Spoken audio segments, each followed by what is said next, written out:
आप लोगों का एग्ज़ाम, जब आप किसी भी एग्ज़ाम की तैयारी करते हो तो एक चीज़ आपके दिमाग में हमेशा बनी रहती है कि इस बार जब मैं एग्ज़ाम दूंगा या दूंगी तो मेरा एग्ज़ाम निकलेगा या कि नहीं निकलेगा।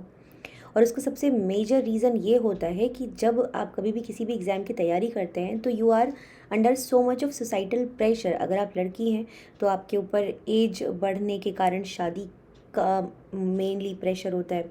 अगर आप, और आजकल तो हालांकि दोनों लड़का लड़की के लिए मुझे लगता है बराबर सेम टाइप के प्रेशर्स हैं, तो दोनों के लिए ही शादी का प्रेशर भी है और दोनों के लिए ही एक पॉइंट के बाद में you need to be financially independent.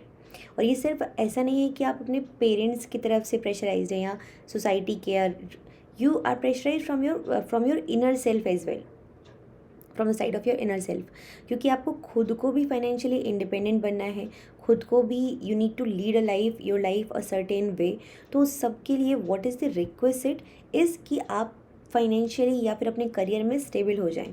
और जो लोग इस पर्टिकुलर, अगर मैं एग्ज़ाम की तैयारी की बात कर रही हूँ CSIR की, तो उस इस फील्ड में जो भी बच्चे होते हैं उनका यही एम होता है कि हम एग्ज़ाम निकालेंगे, उसके बाद हमको इतना साल फेलोशिप मिलेगी, हम उस फेलोशिप के थ्रू अपना लाइफ लीड करेंगे एंड उसके बाद में आफ्टर द फेलोशिप थिंग तो हमारी PhD हो चुकी होगी।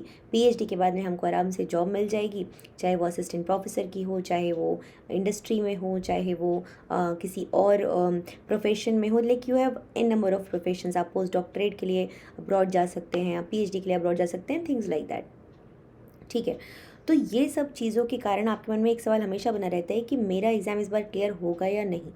इस वीडियो में मैं आपको क्या बताने वाली हूँ, ये कम से कम 4 से 5 मैं आपको चेक पॉइंट्स बताने वाली हूँ या टिक लिस्ट बताने वाली हूँ।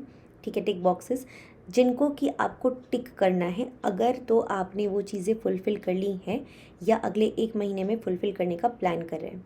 और अगर नहीं कर रहे हैं तो आपको क्या करना होगा, आपको एक बहुत सिंपल काम करना होगा कि जो अगर आपने टिक नहीं, मतलब आपका टिक नहीं हो रहा है, तो आपको अपने दिमाग में ये चीज़ क्लियर रखनी है कि या तो मैं इनको कंप्लीट कर लूँ इन टास्क को, अदरवाइज़ मेरा एग्ज़ाम नहीं निकल रहा है। उसके चांसेस बहुत ही कम है।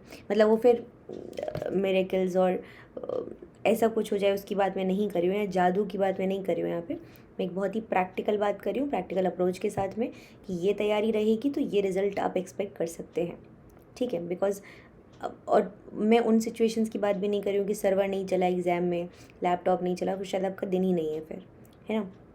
मैं बात कर रही हूँ आप प्रॉपर तैयारी के साथ जा रहे हो और वहाँ पे एग्ज़ाम दे रहे हो तो आप क्या एक्सपेक्ट कर सकते हैं। ठीक है, तो सबसे पहली चीज़ जो आपको टिक मार्क करना होगा वो ये है कि क्या आपने 10 यूनिट्स को एकदम अच्छे से पढ़ लिया है, एकदम ढंग से।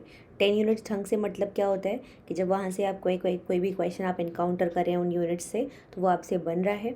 ठीक है, सेकंड चेक बॉक्स जो आपको बनाना है वो ये है कि क्या आपने जो 5 एटलीस्ट 5 साल के प्रीवियस ईयर क्वेश्चंस कर लिए हैं या अगले 1 महीने के अंदर प्लान कर रहे हैं उनको कंप्लीट करने का।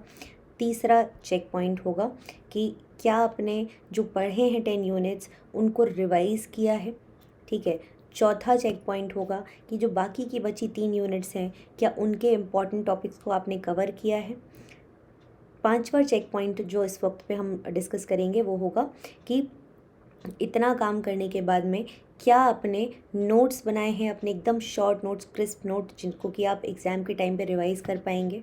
ठीक है, और सिक्स्थ चेक पॉइंट जो मैं आपके सामने यहाँ पर रखूँगी दैट वुड बी कि क्या आपने अपने नोट्स जो बनाए हैं उनको रिवाइज़ किया है या नहीं रिवाइज़ किया, और साथ ही साथ क्या आपने पार्ट ए के लिए स्पेसिफ़िकली कोई तैयारी की है, एटलीस्ट चाहे वो प्रीवियस ईयर क्वेश्चन ही क्यों ना हो, बट कुछ तो किया होगा उसके लिए या नहीं किया होगा।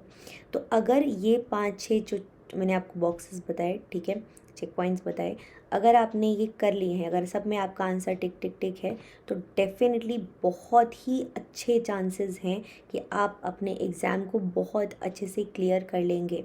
बट अगर इन 6 में से लेट्स अज्यूम आपके 4 भी टिक नहीं हो रहे, 3 भी टिक नहीं हो रहे, तो डेफिनेटली प्रॉब्लम जो है कहीं तो है, आप इस सिचुएशन में हैं।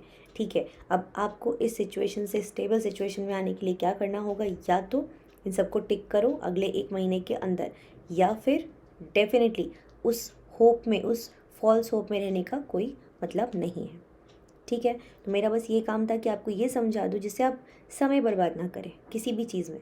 जो भी काम कर रहे हैं उसके लिए आपको आउटपुट ओरिएंटेड काम करें, ये सोच के काम करें कि हाँ मैं ये काम कर रहा हूँ मैं ये पढ़ाई कर रहा हूँ, तैयारी कर रहा हूँ, तो मुझे डेफिनेटली इससे ये फ़ायदा मिल सकता है ना।